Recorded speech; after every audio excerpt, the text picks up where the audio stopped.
Every morning when your eyes first open, you are standing at the crossroads of destiny. One path leads to drift, decay, and mediocrity. The other leads to power, wealth, and mastery of self. And here is the truth no one dares whisper aloud. The choice is not made once in a lifetime. It is made daily, hourly, with every thought that passes through your mind. The weak will rise and stumble into the day like slaves chained to circumstance. They wait for luck, for chance, for some miracle to arrive, and they will wait until their final breath, never realizing that miracles are reserved for those who command their mornings with discipline and design. The strong, the few, awaken with purpose. They seize the morning as the sculptor seizes his chisel, as the general seizes his sword, for they know the morning is the battlefield where the mind is rewired, where destiny is forged, where greatness begins its march. You ask me how to rewire your mind for success? Then listen closely, for I will not flatter you with soft words. I will speak with the fire of truth, and you must decide whether to rise under its heat or retreat back into the shadows. The mind, as James Allen declared in his timeless work As a Man Thinketh, is the master weaver of both character and circumstance. Each thought is a thread, each morning a loom. Winners take hold of that loom with deliberate intention, weaving patterns of discipline, vision, and faith. Losers let their loom spin aimlessly, weaving rags of fear, laziness, and doubt. Think of Booker T. Washington, born in privation, no schooling, no privilege, no opportunity handed to him. He could have drifted into bitterness, into the slavery of complaint, but each morning he rose with a vision to educate, to build, to lift. He worked in mines, studied by candlelight, walked miles to school with no shoes, and with each dawn he rewired his mind not with excuses but with determination. He became the architect of institutions, the teacher of a generation, a counselor to presidents. That is the power of mornings seized, not squandered. Or look to Thomas Edison, who greeted each day with experiments that failed thousands of times. Do you think he rewired his mind by sleeping late, by surrendering to discouragement? Each morning, he wrote a new command upon his subconscious: persistence, persistence, persistence. And because of that, the world tonight is bright with light instead of buried in darkness. Consider Madam C.J. Walker, widowed young, toiling as a washerwoman, earning $1 a day. Life offered her every excuse to drift into despair, but each morning she armed her mind with faith, prayer, and labor. She rose from poverty to build a business empire, to become the first self-made female millionaire in America. Do you see? Success is not an accident of birth, it is a discipline of mornings. Andrew Carnegie, whose philosophy first lit the flame of my own studies, said most men stop 3 feet from gold. They rise in the morning with enthusiasm for a time, but when resistance appears, they surrender. They do not see that success often hides behind the final barrier, testing the strength of one's persistence. Carnegie himself began in poverty, working in a telegraph office, but each morning he held fast to a vision of building an empire of steel. He persisted, and the world remembers his name. And what of you? You who listen now, what have your mornings revealed about you? Are you a commander of destiny or a drifter lost in excuses? Understand this. Losers wait to feel ready. Winners act their way into readiness. Losers let fear dictate their mornings. Winners drag fear with them into action until it is silent. Losers allow their mind to wander in the fog of distraction. Winners sharpen their minds like a blade upon the stone of purpose. This is the truth no one wants to admit. The first hour of your day reveals your destiny. When you wake, do you fill your mind with doubt, envy, complaint? Then your day will carry the same spirit. Or do you fill it with clarity of vision, gratitude for the life you possess, and the vow to take one bold step toward your goal? Then your day will reflect that strength, and your destiny will follow in kind. For the mind is like fertile soil. Plant weeds in the morning, and weeds will overrun your life. Plant seeds of discipline, faith, and vision each dawn, and in due season you will harvest greatness. You cannot escape this law. You may ignore it, deny it, curse it. but you cannot escape it. The man who wins is the man who rises each morning and chooses victory in thought before he tastes it in life. So I say to you now, tomorrow morning, before the sun greets your eyes, claim your command. Do not stumble. Do not drift. Rise like a general and declare to your subconscious, this is who I am. This is where I march. This is what I demand of myself and of life. For if you fail to command your mornings will command you. And make no mistake, those who drift into the day as slaves to habit, fear, and distraction, they are already defeated before the battle begins. But those who seize the morning, who rewire their minds daily with belief, clarity, and discipline, they cannot be denied. They may fall, yes. They may bleed. They may be delayed. But they cannot be conquered because their mind has already tasted victory before the world has even stirred. That, my friend, is how you rewire your mind for success. Not once, not someday, every morning.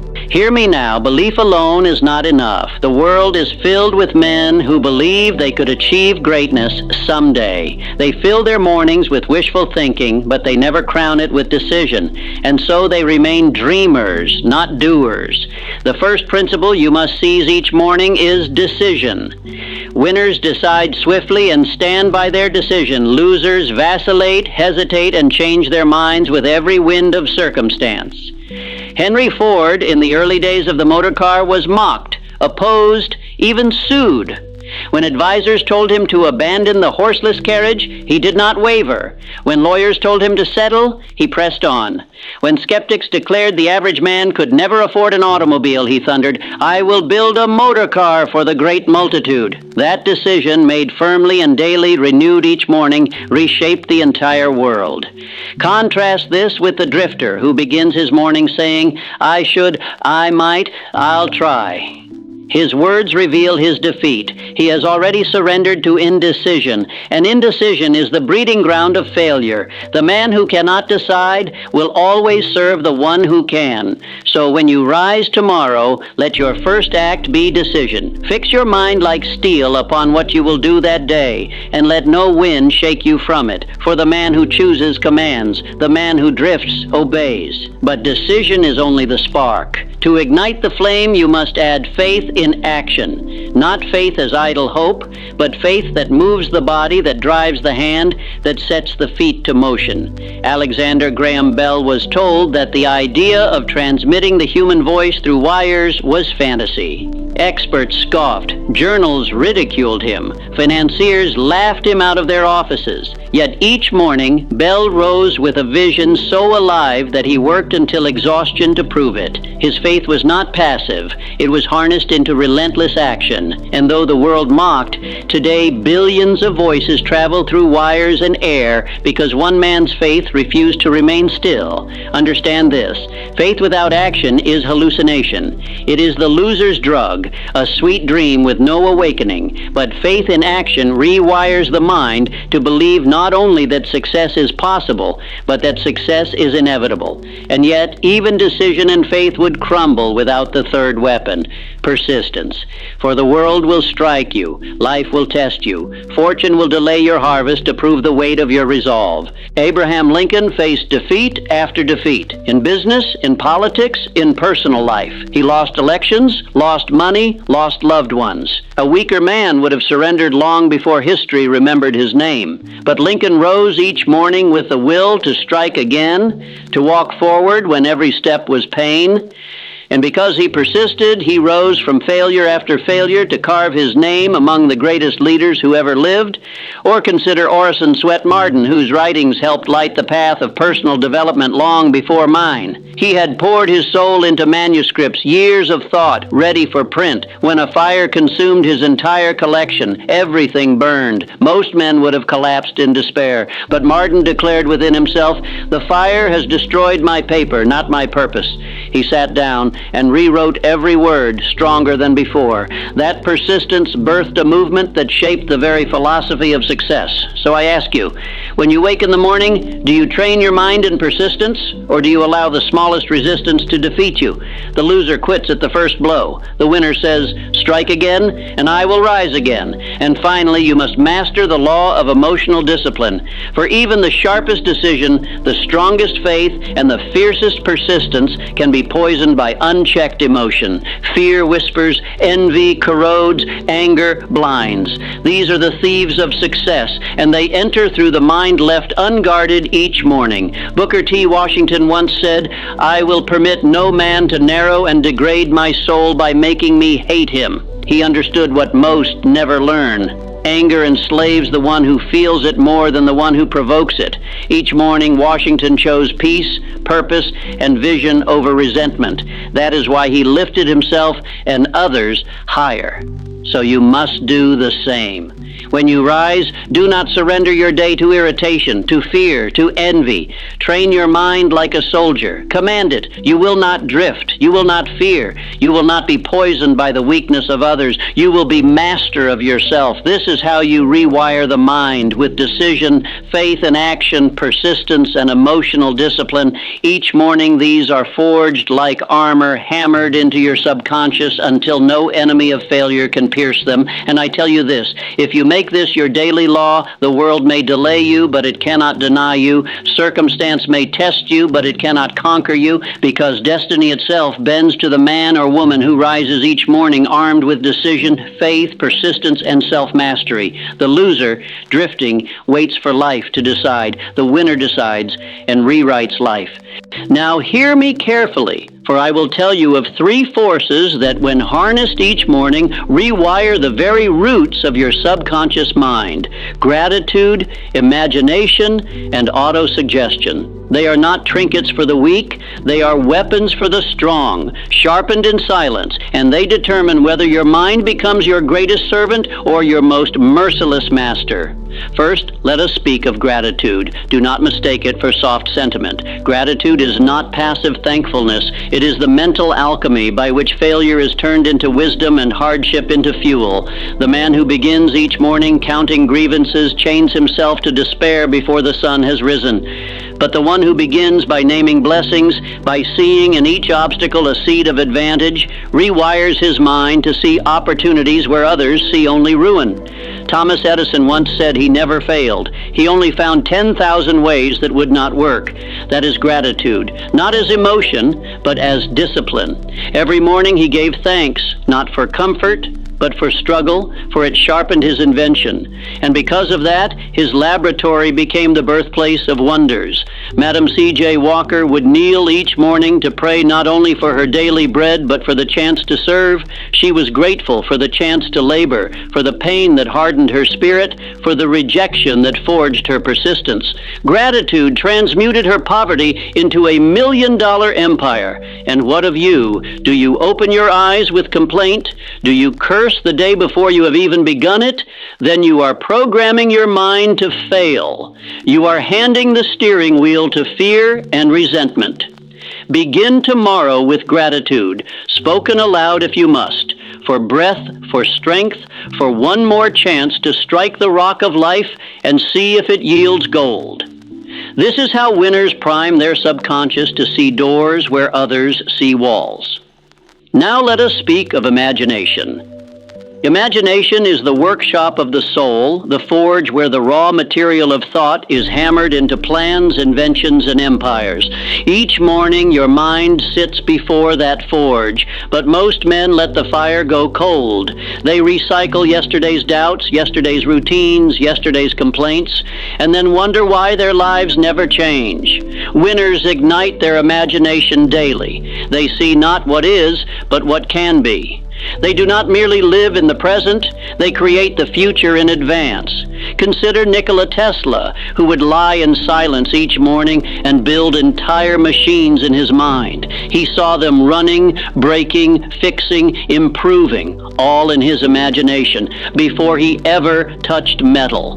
That power of imagination birthed the alternating current that lights your cities today. Or Andrew Carnegie, who envisioned not just wealth for himself, but a network of libraries and institutions that would outlive him by generations. Each morning he carried in his imagination a world better than the one he woke to, and then spent his day carving it into reality. Imagination is not idle fantasy. It is the blueprint of destiny. To neglect it is to drift. To wield it each morning is to command creation itself. And finally, the principle most men dismiss, but which separates the drifter from the master, autosuggestion. Every morning, whether you know it or not, you speak commands into your subconscious. The question is, are you speaking as a king or as a slave? Losers begin their day with words of defeat. I can't. It's too hard. Nothing ever changes for me. They may not even speak it aloud, but thought is language, and the subconscious obeys, and so their day unfolds in exact obedience to the orders they gave at dawn. Winners, however, seize the law of autosuggestion. They rise and command their subconscious with deliberate words. I am disciplined. I am advancing. I am destined to achieve this goal. These are not empty affirmations. They are seeds planted in the most fertile soil of the human mind. Repeated daily, they grow into beliefs, and beliefs into actions, and actions into destiny. When I walked the long road of interviews that became Think and Grow Rich, I observed this law at work in every great achiever. Carnegie spoke of wealth not as hope, but as certainty. Edison declared success when his experiments still failed. Henry Ford repeated, "Whether you think you can or you think you can't, you are right." This was not clever rhetoric. It was auto-suggestion, deliberately programmed into their subconscious minds each morning until it became unshakable truth. The drifter scoffs and says, "That is foolish. Words cannot change reality." And so his reality remains unchanged. The winner understands that words spoken to the subconscious are like commands spoken to an army. They mobilize unseen forces. They direct thought, energy, action, and attraction. They transform the invisible into the visible. So tomorrow morning, do not stumble into the day mumbling weakness. Stand before your own reflection if you must, and declare with steel, "This is who I am. This is where I go. This is what I demand of myself and of life." Speak it daily until your subconscious bends every faculty you possess toward its fulfillment. This is the secret most men never master. The subconscious does not question, it obeys. You are either programming it with power or poisoning it with weakness every morning of your life. So here lies the law. Gratitude clears the lens of your mind. Imagination paints the picture of your destiny. Autosuggestion programs the subconscious to march toward it without hesitation. Combined, they rewire your very being each dawn. But you must choose. The loser begins his day with complaint, small thinking, and self-pity, and so his life decays. The winner begins his day with thanks, vision, and command, and so his life ascends. The difference is not fate. It is morning by morning, thought by thought, word by word. So tomorrow, before you touch your food, your work, or even the hand of another, command your own mind first. For until you master that, you will master nothing. And now we come to the final pillars, the forces that separate the common struggler from the uncommon achiever: resilience and definiteness of purpose. Understand this: life will not hand you crowns freely. It will hurl storms, betrayals, failures, sickness, delays. These are not curses. They are the forge in which your character is tested. Each morning you must decide whether you will shatter under the hammer or be tempered into steel. This is resilience, not the soft endurance of resignation, but the fierce determination that says, "Strike me down, and I will rise sharper. Delay me, and I will grow stronger. Break me, and I will build again."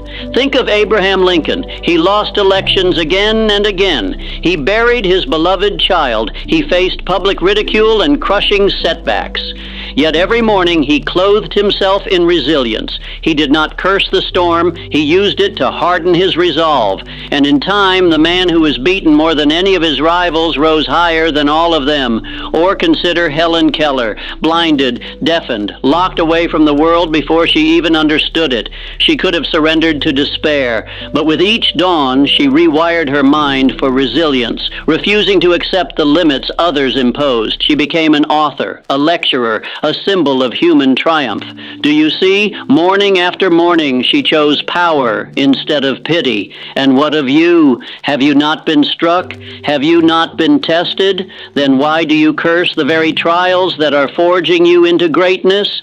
Begin each day by thanking the blows, for they are shaping you into one who cannot be destroyed. That is resilience, but resilience alone is not enough, for a man may endure and still drift if he has no direction. The final weapon is definiteness of purpose. Without it, you are a ship at sea with no compass. The winds of distraction will toss you endlessly. Napoleon Bonaparte once said, "A soldier will fight long and hard for a bit of colored ribbon." He understood that men without purpose are weak, but men with a clear aim become unstoppable. Purpose transforms labor into mission, pain into preparation, mornings into marches toward destiny. Andrew Carnegie taught me this truth when he set me on the path of interviewing the greatest minds of our age. He said that the man who knows exactly what he wants and resolves to pay the price will have it.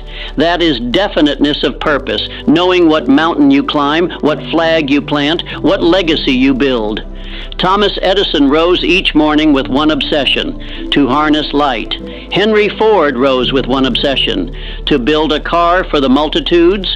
Booker T. Washington rose with one obsession, to educate his people. Madam C.J. Walker rose with one obsession, to free herself and others through enterprise. Their mornings were not scattered with countless desires. They were fixed on a single star, and so the universe bent to their will. But the drifter?